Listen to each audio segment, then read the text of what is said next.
Good evening, visitors, and welcome to the Australian War Memorial's Last Post ceremony. My name is Sharon Baum, and joining us today from the Royal Australian Navy is Captain Tony Miskelly. We warmly welcome the family of Flight Lieutenant William Vyner Duckett White, whose story will be told shortly. We welcome the veterans who have served, those that are still serving, and the families that love and support them.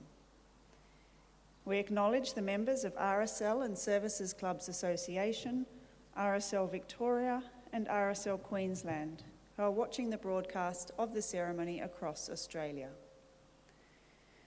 During this evening's ceremony, wreaths will be laid at the base of the Pool of Reflection by family, visitors to the memorial, and students on behalf of the following school: from Victoria, Scotch College, Melbourne.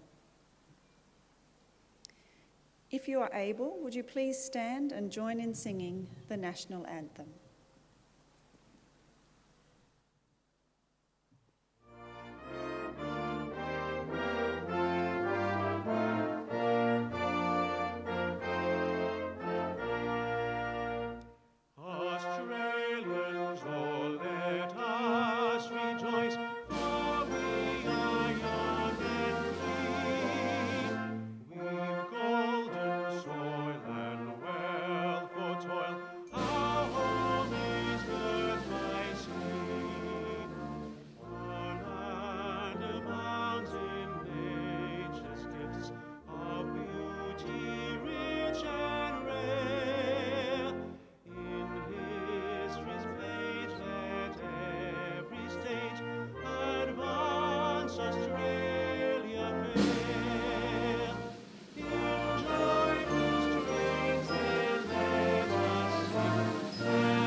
Students, please be seated.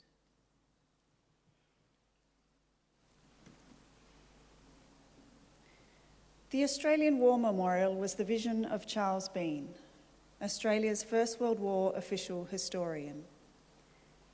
Bean landed with the Australian troops on Gallipoli and stayed with them at the front through to the end of the war. The idea of this national memorial and museum came to him at Pozières, France, in the depths of the bloody fighting of 1916. Bean's idea was that this would be a place where families and friends could mourn loved ones buried in faraway places. It would also be a place that could help all Australians to understand what these men and women had endured and what they had done for us. Bean's vision, to which we remain true, is best expressed as inscribed in the entrance to the memorial's galleries.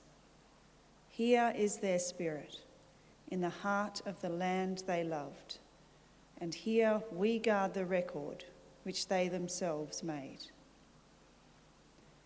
Tonight we will read the story behind just one of those on the Roll of Honour, which lists the names of more than 102,000 men and women who have given their lives for us in war and on operations for more than a century. But first, we present a lament, Flowers of the Forest.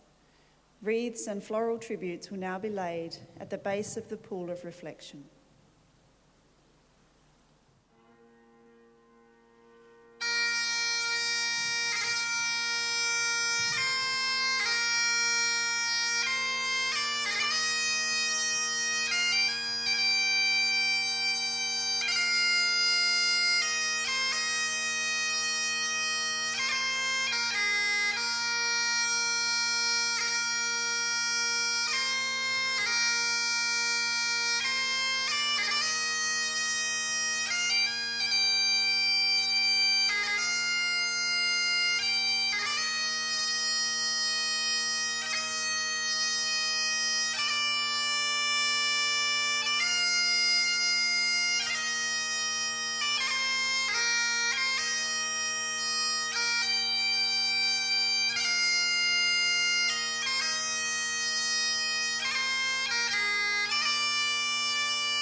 Today we remember and pay tribute to Flight Lieutenant William Vyner Duckett White. William White was born on the 25th of October 1913 in Inverell, New South Wales, the son of Harold and Constance White. William's father had served during the First World War, earning a Distinguished Service Order, serving with the 2nd Light Horse Brigade. Known as Bill, young William attended Cranbrook High School for 1 year before he was forced to leave by the Spanish influenza outbreak. He and his brother Harold contracted and survived the flu and went on to attend Geelong Grammar, while their younger brother Jeffrey remained in Cranbrook. Following in his father's footsteps, in 1927, Harold moved to Kenya and was awarded an Order of the British Empire for services to primary industry in 1964. William joined his brother from 1930 to 1939, serving in the Kenyan Defence Forces and working as a journalist and company manager, with interests in farming and mining.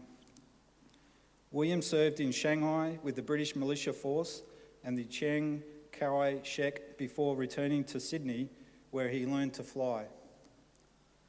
Described as a dark, handsome and tough with a shining personality, White was a hard drinker, remembered for imbibing a bottle of whiskey daily. He enlisted in the Royal Australian Air Force as an air cadet on the 30th of January 1940. After completing his flying course, he was appointed to a commission on the 4th of May 1940. White was posted to No. 2 Squadron in August 1940 and served at Darwin for several months as a captain of an aircraft taking part in sea reconnaissance. Around the middle of December 1941, he moved with his squadron to Ambon. From there, he was involved in the early stage of operations against the Japanese forces, flying on reconnaissance flights and operations. On the 29th and 30th of January 1942, immediately preceding the Japanese invasion of Ambon, White carried out continuous reconnaissance of the Japanese invasion fleet and was repeatedly attacked by fighter aircraft. Eventually, his aircraft was irreparably damaged and could no longer be flown. He was later granted the Distinguished Flying Cross for his actions, which were described as an epic story of courage, determination, skill, and devotion to duty. But White would not live to receive the award in person.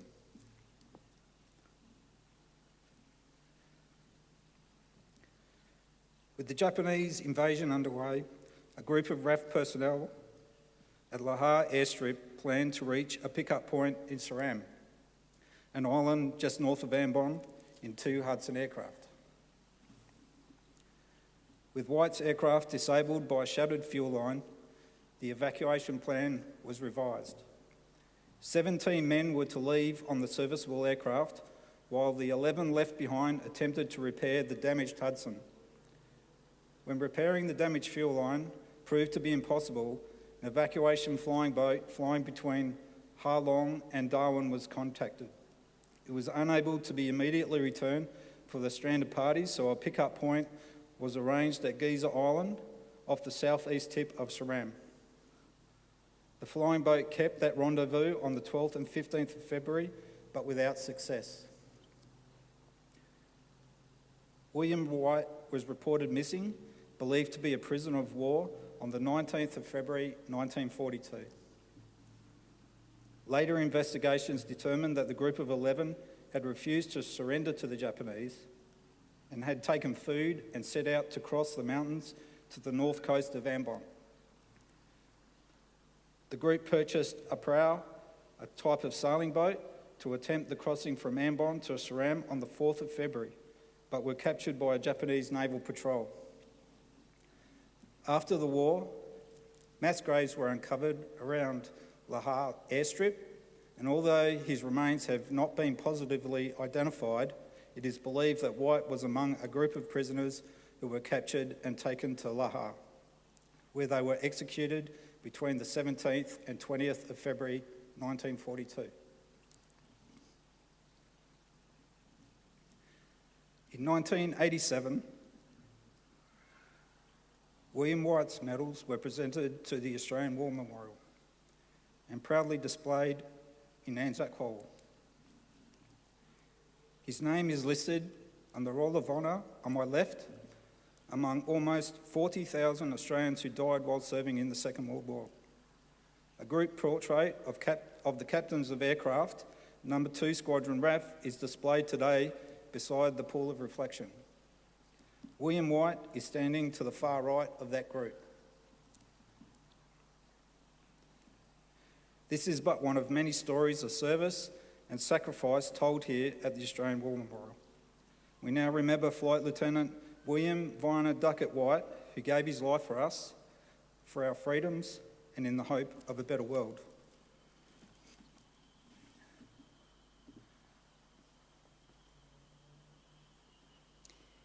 Please stand for the reading of the Ode and the sounding of the last post.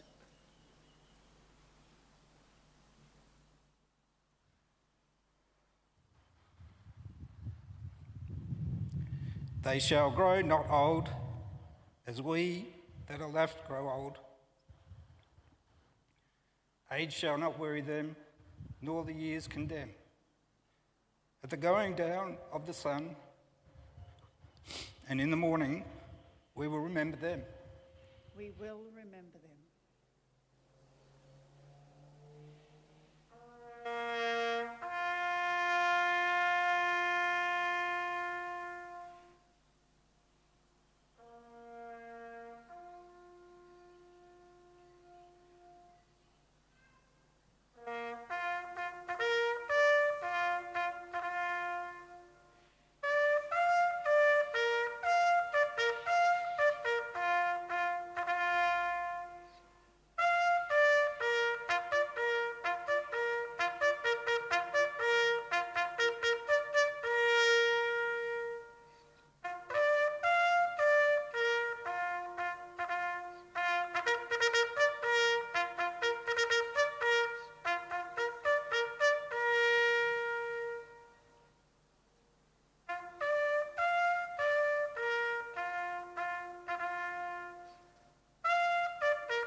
Lest we forget.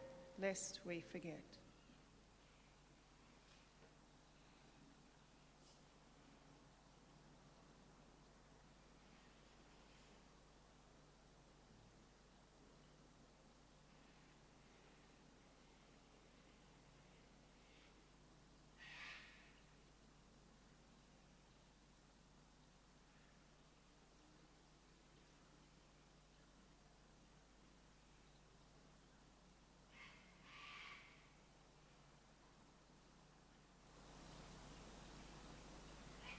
We leave you this evening with the words of the memorial's founder, Charles Bean.